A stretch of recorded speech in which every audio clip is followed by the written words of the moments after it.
There is not a world in which the current price of oil, a private company is going to step up and pay for this pipeline across the north. This is the reason why not one single pipeline company has said if the conditions are right, they would build it. If it's built, that they would buy it. The reason for their silence is that they are not interested. At a minimum, coastal First Nations and British Columbia need to be at the table in these conversations about our province.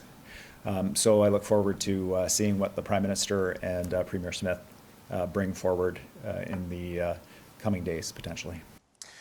BC Premier David Eby continues to push back against the prospect of a new pipeline, while the federal and Alberta governments are expected to sign a memorandum of understanding this Thursday that will contain language around such a project. And CBC News has learned more details about the terms of this MOU. The CBC's Kate McKenna joins me now with the latest on this. Okay, Kate, we've all been working on this all day. What can you tell us about what you found out? So we know that there is some sort of broad outline of a deal between Alberta and Ottawa, and it's poised to give Alberta some exemptions from some federal environmental regulations in exchange for some things on the federal side. So what we know that could look like so far, when it is announced formally on Thursday, could be carve-outs for things like the emissions cap, which is already sort of on death's door. That was flagged in the budget.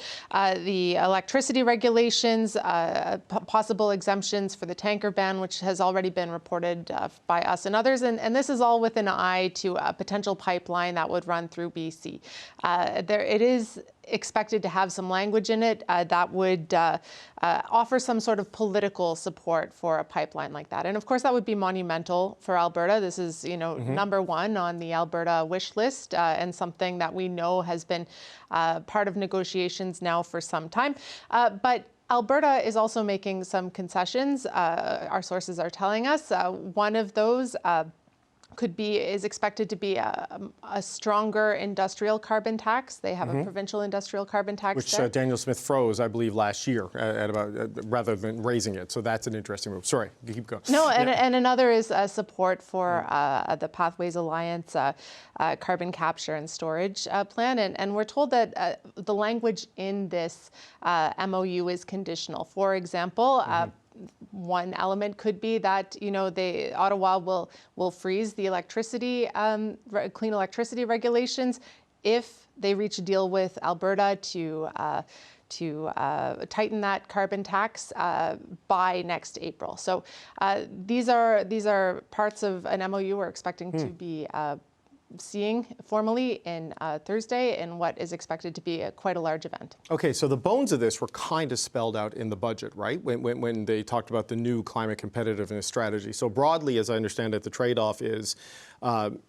it's creating the conditions that could lead to a potential pipeline with certain givebacks from Alberta. So clean electricity regulations, the net zero emissions for your electricity grid, a carve out there, lifting potentially the tanker ban if there is a pipeline, and also getting rid of the emissions cap in return for a firm commitment on industrial carbon pricing and the Pathways project. That's more or less the two sides of the ledger, correct? That's right. And it was explained to me as sort of a path to a potential pipeline. So certainly not a sure thing or anything like that, but just a way that Alberta could potentially get there at some point. Okay, so what I'm hearing is in a joint press conference of some sort in Calgary on Thursday, and we're also hearing there could very well be a Chamber of Commerce event in Calgary with the Prime Minister as a headlining guest. So these are the things that are going to play out later in the week. David Eby, I don't think has been invited to any of this. BC has been vehemently opposed to this, so there are some risks here, right? This could be very good for Danielle Smith in Alberta, but this could be risky as well for the Prime Minister. Yeah, we know that the MOU is expected to contain some language about engaging with British Columbia, but it seems like there's quite a bit of engagement that's needed because David Eby has been quite clear the whole time that he does not support this, and neither, of course, do the coastal First Nations in BC, who have been fighting oil tankers in their territorial waters for now 50 or so years. That's not expected to change. They do continue to oppose this. And for Mark Carney, there could also be some challenges, within his own caucus. There are 20 MPs from BC, Liberal MPs, MPs, and they'll be going home to their ridings. They'll be hearing from constituents. So definitely a tightrope that Mark Carney is going to have to walk, in trying to reset this relationship with Alberta, which has been toxic for some time. He might find himself with new problems. Okay, Kate, thanks so much. That's the CBC's Kate McKenna with the latest on this MOU between Alberta and the federal government. Well, as we said, British Columbia Premier David Eby is also lashing out at the pipeline talks he said included other provinces, but not British Columbia. Last week, Saskatchewan Premier Scott Moe suggested that he was involved in pipeline talks with Alberta and Ottawa, and I spoke to Premier Moe for his reaction to all of this just a little while ago. Premier Scott Moe, thank you so much for your time today. Thank you, David. So let's start with this emerging news about what's going to happen in Calgary on Thursday. A memorandum of understanding between the federal government and the government of Alberta. Some exemptions on climate policy in return for some commitments on things like industrial carbon pricing and carbon capture. Do you see that as a realistic foundation for a potential oil pipeline to the coast? Very realistic foundation for what I think is a necessary energy project if we are going to in any way reach the aspiration that the Prime Minister has to be a global energy superpower, or if we're in any way going to actually start to be serious about rectifying some of the financial challenges that we have as a nation and provinces. We need to develop the resources that we have. We need to develop and support all industries and all projects in all industries, in every province across the nation, and that's certainly Saskatchewan's position. We're seeing what we're being told by sources and what we're seeing in our reporting is exemptions on things like the clean electricity regulations, potentially for Alberta, though the specifics of that is unclear as we're having this conversation. Do you have any sense on whether that is something that could be applied to all provinces, or is this something specific to Alberta as far as you know? Certainly, and we've been in, talking to the federal government about the clean electricity regulations and the opportunity that we have to, in a very structured way, find our way, for example, in this province to a nuclear powered future. And that doesn't just happen overnight. It takes some time, and it takes some planning, and it takes obviously some investment. And I think Alberta and us have been talking about those very things as we are neighbors, and it would only make sense that we move forward in lockstep when it comes to what our electricity future looks like. We're both going to need more in the future, like everyone in North America, and the clean electricity regulations need to be, they're unconsulted when they were introduced, like a number of other policies that we'll likely be discussing. And they need to be tweaked in order for us to find our way through to a affordable, reliable electricity future for Saskatchewan and Canada. There was some reporting last week, Premier, that you were in fact, and Saskatchewan was in fact part of these conversations in the MOU between Alberta and the federal government, and Premier David Eby was quite upset to learn that. Were you in fact at the table for these memorandum of understanding conversations? Listen, we're talking with the federal government on a number of different topics all the time, and most recently, last Saturday, I had a sit down with the Prime Minister to talk about not only the importance of Danielle Smith and Alberta's proposal to, put a pipeline in that corridor, which was part of the previous, port-to-port corridor discussions that would give us the opportunity to open up Asian and European markets for all products. And so we're in conversations with the federal government advocating for, every project in every industry in every province across this nation. We wouldn't be a direct signatory to any potential MOU or something of that nature.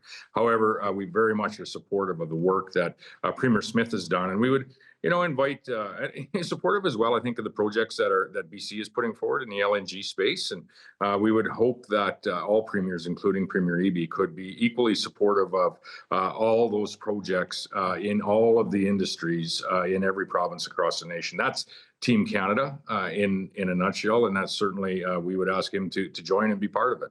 Okay, I just want to make sure I'm clear, though, that you do have conversations with the federal government about regulations. This is continuing sort of the long-standing position you've taken as Premier of Saskatchewan on a lot of the Trudeau-era regulations. But when Danielle Smith and Mark Carney are having conversations about a memorandum of understanding, is Scott Moe on line too? Is Scott Moe at the table, or are you just broadly in the orbit in an alignment with British Columbia? Because David Eby took it as you were part of secret talks that he was not part of. How should we describe that? So there is no secret talks. First and foremost, this is a project that I think has every opportunity to move forward with private funding. Should there be some tweaks to policies that were put in place unconsulted at the time? As I said, we wouldn't be any signatory to any potential MOU on this particular topic, but always an advocate for projects just like this, as well as the proposed expansion of the TMX line, and as well as the potential construction of what was KXL and now would be something a little bit different, but equally important in allowing us to expand our energy industry, which is one of the most sustainable and I would say one of our greatest opportunities in providing jobs and correcting some of the financial challenges that we have at federal and provincial levels. Okay, but do you have direct knowledge of what's coming on Thursday? Have you been consulted on what's coming on Thursday? Were you in on anything about what's coming on Thursday? Listen, no province, I think, is being consulted until there's a project that's moving forward.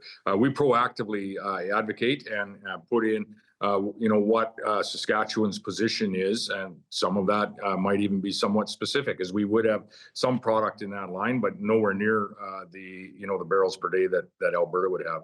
So I wouldn't expect that I know that we won't be a signatory to any potential MOU or what that agreement might look like. However, we're very much supportive of it and have had discussions with not only the Prime Minister but the Premier of Alberta in how we can best advocate and support for that project. So there's no secret discussions. This is a federal decision. It isn't a decision for any province, Saskatchewan or Alberta or even British Columbia. However, Alberta has taken up the mantle to be the proponent for the project in what is a very perplexing regulatory environment right now. So credit to Premier Smith. And credit to Prime Minister Carney for being open to this discussion and making some changes that are, really going to allow our economy to flourish should this, find its way through in a sustainable way. And so this is the way Canada is supposed to work. And I would hope that Premier Eby can come on and be supportive of all of the projects that are being put forward in Canada, in all of the industries, in every province. That's Team Canada, most certainly, and we're part of that. Are you worried, though, Premier, just as a final question on this issue of what this could mean at that First Minister's table? We don't know how Quebec is going to respond to this. Certainly with an election coming up in the next 12 months where Premier Legault looks like he's going to have a difficult time. We know how David Eby is reacting to this, even in advance of it being signed and there being an actual private sector proponent. But this is a potentially difficult issue for some people, and I know, as has been the failure to have a pipeline, been a difficult issue for others. You're worried about fault lines opening up if this goes ahead? No, this is a federal government's decision, and we look forward to finding any agreements that can find our way to that. This is why we had that discussion at the Western Premiers meeting and then the First Minister's meeting in Saskatoon about opening up this port-to-port corridor to open up Asian and European markets, and we're very supportive of that. I can do a parallel example, and I would invite the NDP Premier in British Columbia to look at, how we were very supportive in the early days of First Peoples Pipe, which is one of the proponents for an LNG project to Hudson Bay. That would be Alberta and probably BC LNG that would be, traveling through that same corridor that we agreed to and Premier Eby was a signatory to. It was Saskatchewan that provided the seed money in the early days for that Indigenous-led organization to find a path and start consulting along the way. And so that's Team Canada, is to support all of the projects in every industry, in every province across this nation. And I would hope that all of us as premiers can get there at some point.